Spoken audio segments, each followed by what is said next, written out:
우리가 일상을 살아갈 때 가장 답답하고 힘든 상황 중 하나는 말이 통하지 않을 때입니다. 서로 말이 통하지 않을 때, 열심히 말하고 있는데 서로 다른 이야기를 할 때입니다. 사람은 자기가 듣고 싶은 말만 듣고 하고 싶은 말만 하고자 하는 성향이 있습니다. 오늘 우리가 읽은 본문에서도 예수님과 유대인 사이가 그랬습니다. 이 간격이 너무 넓고 깊었습니다. 서로 대화가 되지 않습니다. 하도 답답하셨는지 주님 이렇게 말씀하십니다. 어찌하여 내 말을 깨닫지 못하느냐? 이는 내 말을 들을 줄 알지 못함이로다. 유대인들은 예수님의 말씀을 깨닫지도 못하고 들을 줄도 모릅니다. 결국 주님 이렇게 말씀하시죠. 내가 진리를 말함으로 너희가 나를 믿지 아니하는도다. 예수님이 아무리 진리를 말하여도 그들은 믿지 않습니다. 왜 이런 일이 생기는 걸까? 주님의 말씀에 따르면 아버지가 달라서 있습니다. 아버지가 다른 거예요. 유대인들은 육신으로는 아브라함의 자손입니다. 예수님도 그것을 인정하셨습니다. 그런데 하나님은요, 혈통적인 아브라함의 자손이면 자동적으로 아브라함에게 약속된 복을 다 받을 것이라고 약속하신 적은 없습니다. 그리고 아브라함은 하나님의 말씀에 순종한 사람이었습니다. 그러나 유대인들은 예수님의 말씀에 순종은커녕 들으려고 하지도 않았습니다. 예수님은 그저 그들의 기득권에 도전하는 힘없고 가난한 목수의 아들 정도였습니다. 2007년도에 워싱턴 DC에서 재미있는 실험 하나가 있었습니다. 그날이 1월 12일이었는데요 청바지에 긴 팔 티셔츠를 입고 야구 모자를 눌러쓴 젊은이가 워싱턴 지하철역에서 바이올린을 하나 꺼냅니다. 그리고 바이올린 보관함을 열어서 자기 앞에 딱 두고 지폐 몇 장과 동전 몇 개를 넣어둔 다음 43분 동안 클래식 6곡을 연주합니다. 그 사이에 수백 수천 명의 사람들이 이렇게 지나가는 거예요. 그냥 지나가는데 알고 보니 이 연주가는요 평범한 사람이 아니었어요. 세계 최고 수준의 바이올린 연주가였고 클래식에서 최고의 사랑을 받는 조슈아 벨이라는 연주가였어요. 바이올리니스트였어요. 제가 왜 이 사람을 아냐면 저랑 영어 이름이 같아가지고 조슈아. 네. 게다가 그가 연주한 저 바이올린이 안토니오 스트라디바리가 1713년에 직접 제작한 하나로 약 한 40억 정도 되는 바이올린인 거예요. 네. 그러니까 세계 최고의 연주가가 세계 최고의 악기를 들고 저 바이올린이 40억짜리 바이올린이에요. 지금 바이올린만 보이던데 이렇게 연주를 한 거예요. 네, 원래 뭐 저런 사람인데 사실 연주하는 모습을 보면요 진짜 멋있어요. 막 저렇게 연주합니다. 그죠? 그런데 이것은 일종의 대중의 취향을 평가하기 위한 실험이었습니다. 워싱턴 포스트에 있는 한 기자가 대중의 일상생활에서 위대한 예술을 어떻게 접하고 반응하는지 알아보기 위해 흥미로운 기획을 한 것이었어요. 근데 결과가 놀라운 거예요. 길을 가다가 멈추고 이 조슈아 벨의 바이올린 연주를 감상한 사람은 몇 명이었느냐? 총 7명밖에 없었어요. 기부받은 돈은 32달러 17센트. 이번 공연 보러 가려면요 수십만 원 줘야 되거든요. 제가 어제 한번 검색을 해봤어요. 뉴욕에 있는 공연 검색해 보니까 400불이더라고요. 괜찮은 자리가 조금 앞자리가 400불이더라고요. 400불이면 한 50몇만 원씩 줘야 들어가는 거예요. 공연 보려면. 그런데 정작 공짜로 그 소리를 감상하고 바로 그 사람 앞에서 그 공연을 볼 수 있었음에도 불구하고 아무도 안 보는 거예요.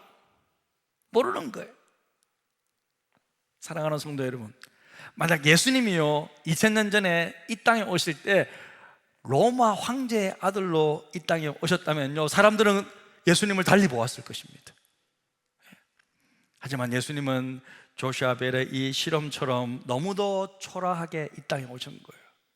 마치 허름한 청바지를 입으시고 마치 모자를 눌러 쓰신 채 오신 것처럼 이 땅에 이름 없는 동네의 가난한 가정에서 무시해도 좋을 것 같은 모습으로 이 땅에 오신 것이었습니다.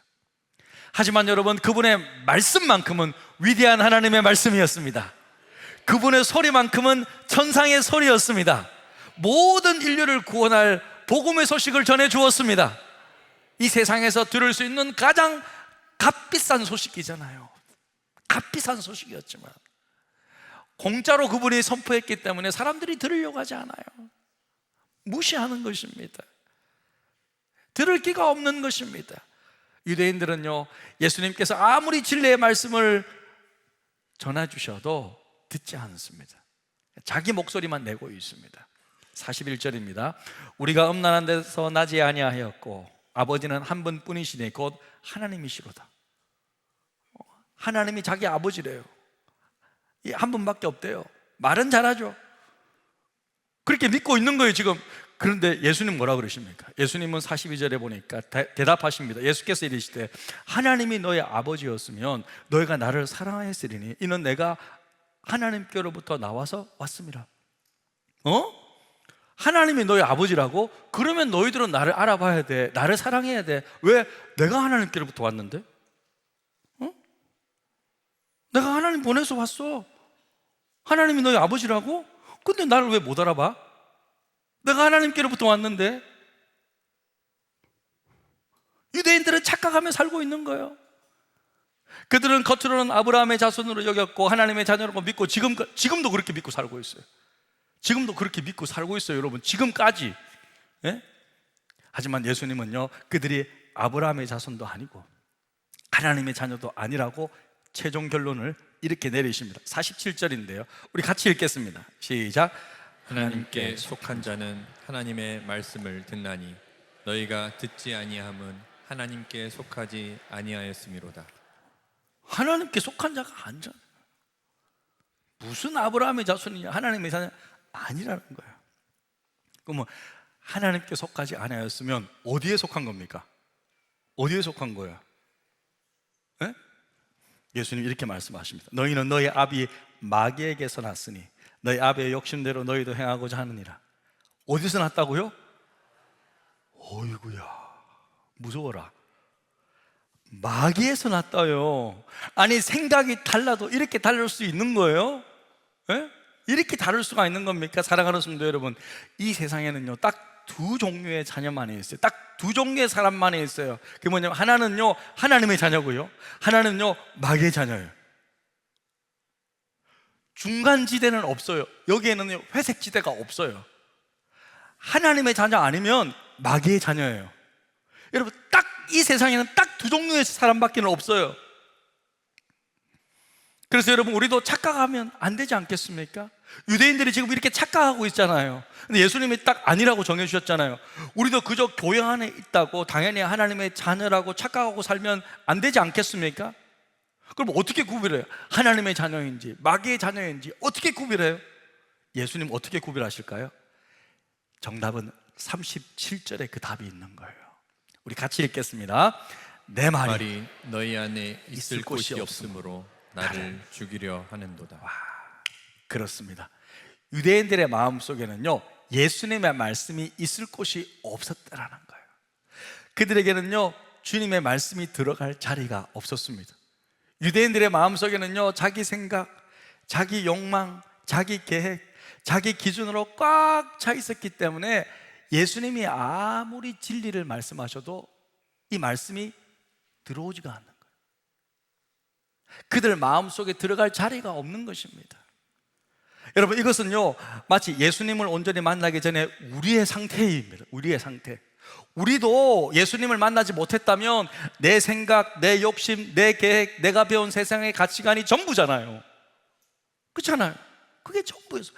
그 생각으로 꽉, 성공하려면 돈을 많이 벌어야 돼, 꽉 차 있잖아요. 세상의 가치관으로. 그런데 교회 와서 하나님의 말씀을 듣는 순간 이게 다가 아니구나라는 것을 배우기 시작합니다. 사랑하는 성도 여러분, 아무리 오랫동안 신앙생활을 하셨어도 내 속에 말씀이 들어갈 자리가 없으면 안 되는 거예요.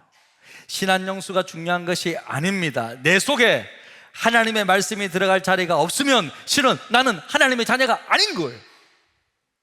분명하게 아셔야 됩니다. 하나님의 말씀이 내 안에서 작동하도록 허용하지 않으면서 나는 하나님의 사람이다 라고 말하는 것은 모순이에요.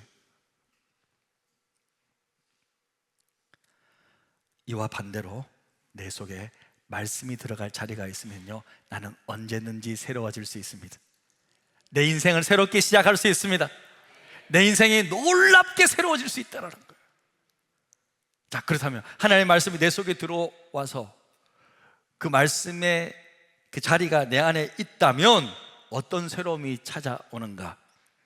첫 번째요, 내가 변화됩니다. 저는 감사하게도 우리 교회에 이제 오신 분들을 보잖아요. 표정을 보면요, 표정이 달라지는 걸 봐요. 제가 죄송한데 우리 장로님도, 우리 장로님 새로 오셨지만 2달 전에 처음 왔었을 때 이렇게 오셨어요. 이렇게 오셨어요? 새로 오셨습니까? 그래도 말 걸지 마세요. 근데 점점 표정이 지금 보세요. 웃고 계시잖아요. 지금 표정이 밝아지시는 거예요. 보니까 새로운 가족들이 보면 표정이 달라지세요. 보면 태도가 달라지세요.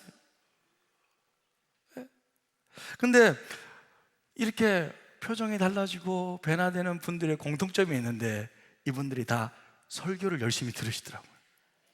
왜 그럴까요? 우리 다 함께 히브리서 4장 12절 말씀을 읽겠습니다. 하나님의 말씀은 살아있고 활력이 있어 좌우의 날선 어떤 검보다도 예리하여 혼과 영과 및 관절과 골수를 찔러 쪼개기까지 하며 또 마음의 생각과 뜻을 판단하나니. 네, 그렇습니다. 하나님의 말씀이 내 안에 들어오면요, 나를 찔러 쪼개버린다는, 내 마음의 생각과 뜻을 교정시켜버려, 부정적인 내 생각을 밝게 만들어주고 어두웠던 내 생각을 빛으로 만들어준다는, 부정적인 생각, 어두운 생각들이 떠나가게 만든다. 왜? 이 말씀이 소망의 말씀이니까. 그것이 이 말씀이 내 속에서 역사하신다는 의미입니다. 하나님의 말씀은 살아있습니다. 말씀은 여러분 그 자체로 살아있는 인격이시기에 우리를 새롭게 변화시키는 거예요. 할렐루야. 여러분, 이렇게 점점 말씀을 내 속에 채우기 시작하잖아요. 그러면요, 또 다른 변화가 찾아오는데, 그것은 내가 단지 배우는 사람이 아니라 서로를 가르칠 수 있는 존재가 될 수 있다는 거예요. 두 번째로, 말씀이 내 속에 들어올 자리가 있으면요, 내가 가르치게 되는 거예요. 우리 골로새서 3장 16절 말씀 같이 읽겠습니다. 그리스도의 말씀이 너희 속에 풍성히 거하여 모든 지혜로 피차 가르치며 권면하고. 우리 속에 그리스도 예수의 말씀이 풍성히 거하잖아요. 그러면요, 누구든지 그 지혜로 피차 가르칠 수 있게 되는 거예요. 권면할 수 있는 사람이 되는 거예요. 말씀 가지고 권면할 수 있게 되는 거예요. 가르칠 수 있는 자가 된다는 거예요. 목사만 말씀을 가르치는 것이 아니라 내 마음속에 하나님의 말씀이 풍성히 차 있는 사람들은요, 누구든지 어디에서든지, 무슨 가정에서든지 직장에서든지 하나님의 뜻을 가르칠 수 있는 존재가 될 수 있다는 거예요. 할렐루야. 얼마나 감사해요. 그리고 내 속에 말씀이 거하는 자리가 있으면요, 내가 기도하는 자가 되는 거예요. 요한복음 15장 7절에 보니까 이렇게 말씀합니다. 같이 읽습니다. 너희가 내 안에 거하고 내 말이 너희 안에 거하면 무엇이든지 원하는 대로 구하라. 그리하면 이루리라. 주님의 말씀이 우리 안에 거하면, 내 말이 너희 안에 거하면 무엇이든지 원하는 대로 구하래요. 그리하면 이루겠대요. 그러니까 주님의 말씀이 우리 안에 거하면요, 우리가 응답받는 기도를 할 수 있다는 거예요. 여러분, 세상에서 제일 강력한 기도가 뭔지 아세요? 막 세게 막 기도하는 것도 필요하죠. 통성기도도 필요하고 막 큰 소리로 기도하는 것도 필요합니다. 그죠? 다 기도가 필요한데 가장 강력한 기도가 뭘까? 이걸 뭐라고 생각하세요? 가장 강력한 기도는요, 말씀을 붙잡고 기도하는 거예요. 하나님의 말씀을 붙잡고 기도하는 것보다 더 강력한 기도는 없어요. 말씀을 붙잡고 기도하면 힘이 생긴다. 지난주 11일 우리 한국교회 연합기도회 때 우리 교회 성도들도 버스 한 대 꽉 차서 갔습니다. 선발대가 가서 미리 버스가 올 위치도 정하고 어디에 가야 될지도 생각하고, 우리 교회 성도들도 서울역 광장 안에는 못 들어가요. 그죠? 거기는 미리 다 찼어. 하지만 바로 그 옆에 도로에 우리가 딱 갔어요. 현장감을 느낄 수 있었습니다. 저도 그 역사의 현장을 좀 경험하고 싶었습니다. 제가 볼 때는요, 진짜 수십만 명이 모였어요. 진짜 아마 한국교회 역사상 이렇게 많이 모인 적은 없었을 거예요. 여의도에도 다 모였고 저 광장이랑 쫙 다 모였으니까 이렇게 많이 모인 적은 없어요. 아마 전무후무할 겁니다. 수십만 명이 함께 찬양하고 기도하고 예배드리기 시작하는데요, 와, 저도 너무 감격스럽더라고요. 다 찬양하는데요, 그냥 눈물이 쫙, 정말 눈물이 주룩주룩 흐르더라고요. 그 자리에 있는 것만으로 막 정말 은혜가 넘치는데, 그런데 갑자기 비가 오는 거예요. 갑자기 비가 오는 거예요. 저 옆에 계신 장로님 한 분이 비닐봉지를 하나 이렇게 뭐 어디서 구해왔는지 저한테 딱 주면서 한 말씀 하시더래요. 목사님, 머리만 쓰십시오. 딱 하나 딱 주는 거예요. 그래서 머리만 쓰십시오 하니까 제가 또 그 비닐봉지를 가지고 머리를 딱 썼죠. 그러면 장로님 딱 보니까 뒤통수에 그분이 머리가 없어요. 내가 써야 될 것이 아니라 저분이 써야 될 것 같은데, 나는 그래도 아직 풍성한데, 본인은 이미 틀렸으니까 내 머리카락을 살리려고 그러나, 아무튼 별별 생각이 들었습니다. 이런 생각을 하는데 갑자기 또 뒤에서 한 권사님이 신문지로 모자를 만들어서 내 머리에 딱 씌워주는 거예요. 감사하죠. 그런데요, 보니까요, 이 상황 속에서 비가 더 오면 안 될 것 같아. 막 점점 날이 어두워지고 막 구름이 막 짙어지고요, 비가 막 내릴 것 같은 거예요. 근데 지금 내리면 안 되잖아. 이 소중한 행사가 막 사람들이 옆에 쳐다보고 막 독려하고 있더라고요. 예?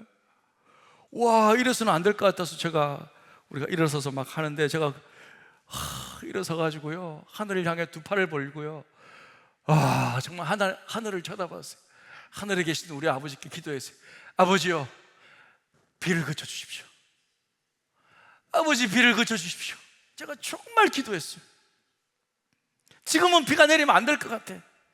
아버지, 우리가 많이 모였다고 먼지 날까 봐 비 조금 내려주셨죠? 이제 그만. 이제 그만 주님. 그러니까 막 빗물이 제 눈에도 떨어지고 또 제 입에도 떨어지고 막 그러더라고요. 근데 제가 정말 간절히 기도했어요. 그러면서 제 속에 한 말씀이 떠올랐어요. 이 말씀을 붙잡고 기도하니까요, 더 간절히 기도가 되더라고요. 어떤 말씀이에요? 야고보서 5장 17절 같이 읽습니다. 엘리야는 우리와 성경이 같은 사람이로되 그가 비가 오지 않기를 간절히 기도한즉 3년 6개월 동안 땅에 비가 오지 아니하고. 엘리야나 우리나 본성이 같은 사람이래요. 그가 그렇게 비가 오지 않기를 기도하니까 3년 6개월 동안 비가 오지 않았다는 거예요. 아니, 엘리야만 그렇게 기도합니까? 우리는 기도할 수 있잖아요. 저 이런 경험한 적이 있거든요. 고등학교 때 기도하고 비를 한번 그쳐본 경험이 있거든요. 그래서 이 말씀 붙잡고 두 팔 벌려, 아버지요, 아버지요, 비를 그쳐주십시오. 비를 그쳐주십시오. 정말 간절히 기도했어요. 저 하나님을 알잖아요. 근데 정말 비가 그쳤어요. 할렐루야. 딱 그치는 거예요. 사랑하는 성도 여러분, 저는 부족하지만요, 정말 하나님이 저의 기도 때문에 비를 그쳐주셨다고 믿습니다. 왜냐하면 무대 위에 있는 목사님들은요, 막 인도하고 하신다고 막 정신이 없으신 거예요. 와, 이것은 내가 기도해 줘야겠다. 그래서 제가 기도했어요. 옆에 계신 권사님께 말했어요. 권사님, 제가 비 그쳐 달라고 기도했어요. 하나님께 기도했어요.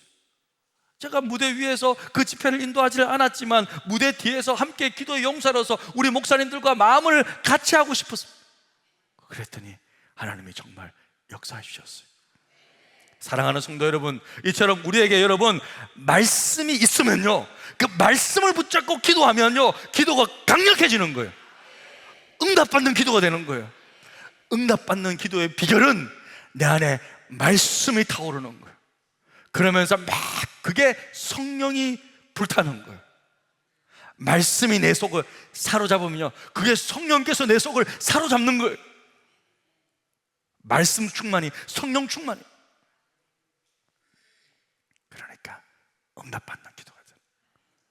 그래서 여러분, 우리 속에 말씀이 있는 자리만 있으면 우리는 변화되고, 변화될 뿐만 아니라 가르칠 수 있고, 가르칠 뿐만 아니라 응답받는 기도도 할 수 있는 줄로 믿습니다. 이 모든 것들이 말씀이 내 안에 들어왔기 때문입니다. 그러면 여러분, 끝으로 간단하게, 그럼 우리 안에 있는 말씀이 들어갈 자리 어떻게 만들 수 있느냐, 어떻게? 딱 두 가지만 간략하게 좀 생각했으면 좋겠어요. 첫 번째는요, 내가 누구의 자녀인지 먼저 확인해야 돼요. 내가 하나님 자녀인지 마귀의 자녀인지 이것부터 점검해야 돼요. 왜 그래요? 내가 하나님의 자녀가 아니라면요, 하나님의 음성을 들을 만한 마음이 생기지 않기 때문에 이 시작 자체가 불가능해요. 그래서 내가 분명히 하나님의 자녀인지 확인해야 돼요. 친자 확인해야 돼.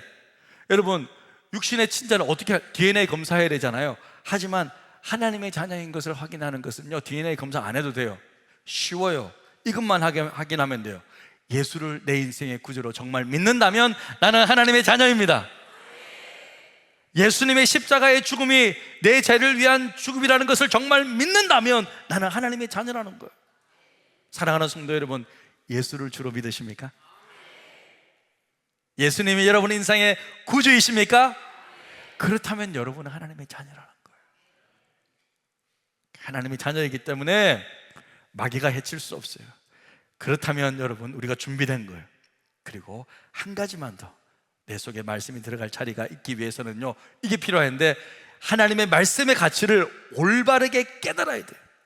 지난주에 제가 강조했듯이 여러분, 오직 성경인 거예요. 오직 성경. 이 성경이 진리고 역사한다면 오직 성경. 그래서 여러분, 성경이 우리 인생의 유일한 사형설명서인 것을 믿으시길 바랍니다. 유일한 사형설명서.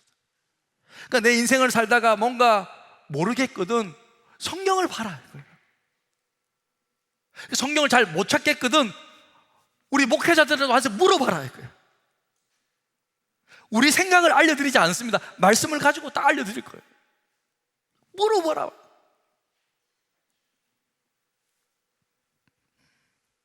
하지만 많은 사람들이 이 말씀의 가치를 잘 모른다는 거, 얼마나 가치 있고 얼마나 소중한지를 잘 모른다는 거. 사랑하는 성도 여러분, 우리가 어떻게 하나님을 사랑할 수 있을까요? 하나님을 사랑한다는 것은 무엇을 뜻하는 것일까요, 여러분? 신명기 말씀은 하나님을 사랑하는 법을 이렇게 알려주고 있는데요, 같이 읽겠습니다. 시작. 너는 마음을 다하고 뜻을 다하고 힘을 다하여 내 하나님 여호와를 사랑하라. 오늘 내가 내게 명하는 이 말씀을 너는 마음에 새기고. 우리가 어떻게 하나님을 사랑할 수 있어요? 하나님의 말씀을 너는 마음에 새기고. 사랑하라, 마음에 말씀을 새기고. 그러니까 여러분, 하나님을 사랑하는 가장 적극적인 방법은 하나님의 말씀을 가슴에 새기는 거예요. 제가 지금 성숙자반 2개 제자반 운영하고 있거든요. 매주 숙제가 그거예요. 암송하고 앞에 테스트하는 거예요. 그런데 모처럼 또 다 50이 넘고 뭐 이러니까요, 60이 되고 이러니까 암송이 어렵대요. 막 말씀 암송하기 너무 힘들대. 그래도 그러면 봐줄 줄 알았지. 안 봐줘. 저 안 봐줘요. 생각보다 좀 독하거든요. 안 봐줘요.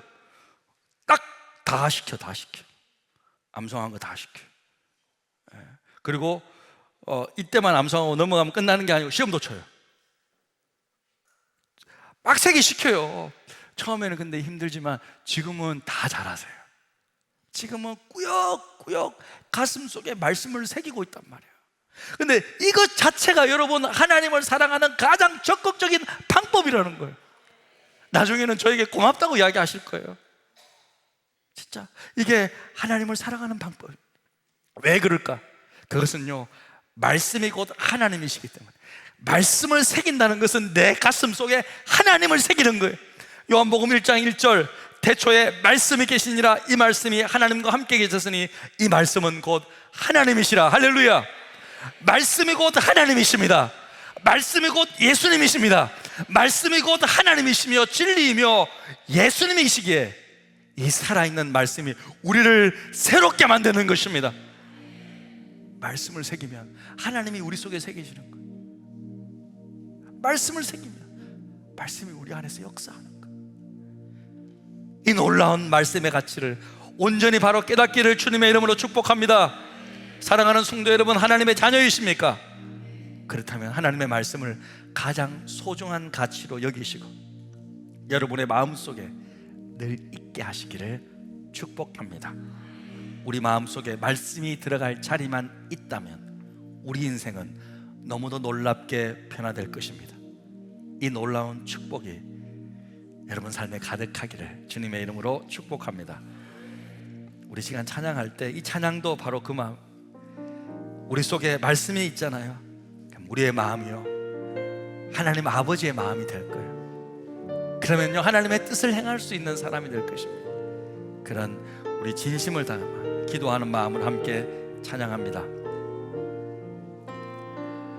아버지, 당신의 마음이 있는 곳에 나의 마음이 있기를 원해요. 아버지, 당신의 눈물이 고인 곳에 나의 눈물이 고이길 원해요. 아버지, 당신이 바라보는 영혼에게 나의 두 눈이 향하길 원해요. 아버지, 당신이 울고 있는 어두운 땅에 나의 두 발이 향하길 원해요. 나의 마음이 아버지의 마음 알아. 내 모든 뜻 아버지의 뜻이 될 수 있기를 나의 온 몸이 아버지의 마음 알아. 내 모든 삶 당신의 삶 되기를. 아버지, 당신의 마음이 있는 곳에 나의 마음이 있기를 원해요. 아버지, 당신의 눈물이 고인 곳에 나의 눈물이 고이길 원해요. 아버지, 당신이 바라보는 영혼에게 나의 두 눈이 향하길 원해요. 아버지, 당신이 울고 있는 어두운 땅에 나의 두 발이 향하길 원해요. 나의 마음이 아버지의 마음 알아. 내 모든 뜻 아버지의 뜻이 될 수 있기를 나의 온 몸이 아버지의 마음 알아. 내 모든 삶 당신의 삶 되기를. 나의 마음이 아버지의 마음 알아. 내 모든 뜻 아버지의 뜻이 될 수 있기를 나의 온 몸이 아버지의 마음 알아. 내 모든 삶 당신의 삶 되기를. 나의 마음이 아버지의 마음 알아. 내 모든 뜻 아버지의 뜻이 될 수 있기를 나의 온 몸이 아버지의 마음 알아. 내 모든 삶 당신의 삶 되기를.